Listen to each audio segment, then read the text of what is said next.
Hey, Rick Robinson here with Zoom. We are zooming, zoom into books. The premier place on the internet to find author interviews, and I am here at the American Library Association, the city of brotherly love, Philadelphia, PA, with, aside from Geddy Lee and Gordon Lightfoot, my favorite Canadian musician of all time. Now I got to put Geddy and I got to put Gordon up there first, but I've never had an interview before on Zoom into Books where the person comes in carrying their own instrument. Suzanne Brown, welcome to Zoom into Books. I know you got your uke here. We're not going to play. No, not today, Rick. Well, you know, I should have brought my Manda. We could have had a little concert here on the side. Yeah, that would have been fun. Oh, absolutely. So, and I know you're going to be back because every year you crank out a new book. Every year you crank out a new award-winning book, and there's a series that I'm telling you right now, if you're a parent watching this, you need to go onto the internet. You go onto the Google and find these books by Suzanne Brown. They are absolutely phenomenal. They are an introduction of classical composers to children. That's right. That's right. First off, a brilliant idea. How did you come up with this one? Well, first of all, as a music teacher, by the way, my stage name is actually Susie Sunshine. So my website is Susie Sunshine, spelled S-U-Z-I-E or ZIE.ca for Canada. So that's where you'll find these books. But as a music teacher, we know that introducing children to classical music at a very young age is very, very helpful for their, I like to say classical music makes your brain dance. Sure, but it's a really important part of music education and just music in general. So I've always been, my background training is musical theater and opera. So I've always married these two worlds in a beautiful way. And what I found was... You are in fact the only ukulele playing opera singer that I've ever met. So I'm not quite sure how you're going to marry the two in the Barber of Seville, but we'll figure that one out. I prefer Carmen, but okay. Okay, we could do Carmen. Or La Boheme. Oh, stunning music. With a uke? No, listen, why not? You know, they're introducing all these new ideas into classical music. Well, I mean, opera, we have rap now in for sure. a rap opera. Sure. We've had rock operas. We've had everything else. But so you started out with Baroque with Joy. Now, right. That's my dad joke. I thought Baroque was when you had no Monet. Oh, this is great. But may I? Absolutely. This is what inspired it all. You started with Baroque with Joy. And who do we cover in that? The different composers we cover? Well, actually, we have Bach, Scarlatti, and Handel. And I have a great story about that. But first of all, let me tell you the inspiration of writing these books. Because when I first started teaching music to children in daycare centers, because the motto of my music company is music for all children, regardless of socioeconomic factor or ability. Because I started my work in the south side of Chicago, working with children through classical music. And you could see the difference that it made in their emotional state and everything. So when I first started my actual program about 15 years ago, putting it all together, I would take the composers, black and white, just like that, on a popsicle stick.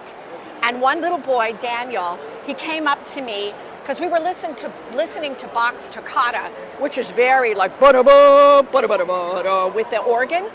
And he took the picture of Bach on the popsicle stick and he puts it up to me and he goes, "Miss Susie, Bach's a little bit scary." So I went, "Oh my goodness, Daniel, you're so right." So I went on... So you pulled out Wagner instead, and that really set him over the top. Okay. I decided that I needed to find an illustrator that would make Joy jump off of the page so that I could not be, I wouldn't be introducing to them in black and white, but in color and with real true stories about the composers. Like, did you know that Bach had 20 children? And, obviously he wasn't composing all the time. Yeah, but boy, that's a lot. That is a lot. And then the next one is, of course, just imagine the size of their chicken soup pot. Yum. So And so you're using this then when you're using the book and you're teaching them the music absolutely. at the same time. Oh, Absolutely. that's brilliant. What we do is, when you buy my books, you get a link. It's really an education. It's an educational kit.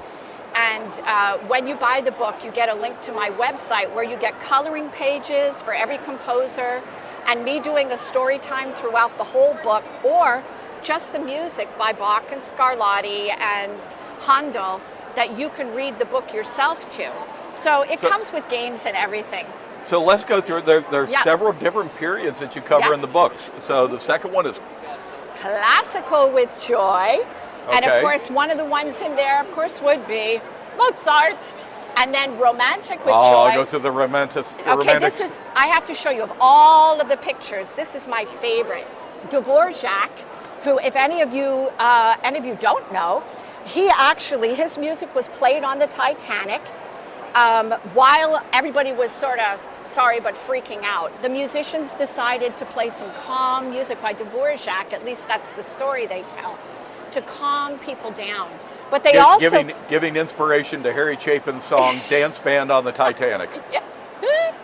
But also, his music was played on Apollo 11 when they landed on the moon. That is, I had forgotten that. That's right. Yeah. That's right. And that's what we introduced to the children, right away. And then Rusalka is singing a song to the moon from his opera Rusalka. And of course, she's a mermaid. But this is what I mean by we take facts that children would be interested in, have put it in picture book form. So children 6 and under, or a very young 8, can learn about composers in a very age-appropriate way and get their ears and their hearts accustomed to the sights and sounds. And then your current book, which is really cool. Love this, Susie Sunshine. Tell me about this one. Maestra. This one is near and dear to you, I know. It is. You have no idea. Maestra with Joy, which is the most recent one that we have published. Maestra is women composers throughout history, all the way back to medieval times with Hildegard von Bingen. So we say from Bingen all the way to Boulanger, which is Lily Boulanger. But Hildegard was a nun, and back in those days, women didn't get a lot of credit for much, but Hildegard was very popular amongst the priests. They would come to her for advice. Just wonderful stories, and on the back of each one, like I said, it's an educator's dream because we have more information about the composers in the back. And again, we have games that go with it, matching games and coloring pages. One of my best friends is a pianist. He has played everything from classical to Broadway, to played with a touring rock band, done everything musical that you can imagine. But he ended his career by going into an inner city school and teaching music and teaching classical. Yeah. And teaching kids in an inner city school how to play the violin, Yes. how to reach into these different depths. And I've always said that the one music that can always catch me off guard and make me cry is classical piano music. That's right. That's right. You'll be sitting there and all of a sudden you'll just feel yourself weeping over the motivation and the emotion that comes out of the music.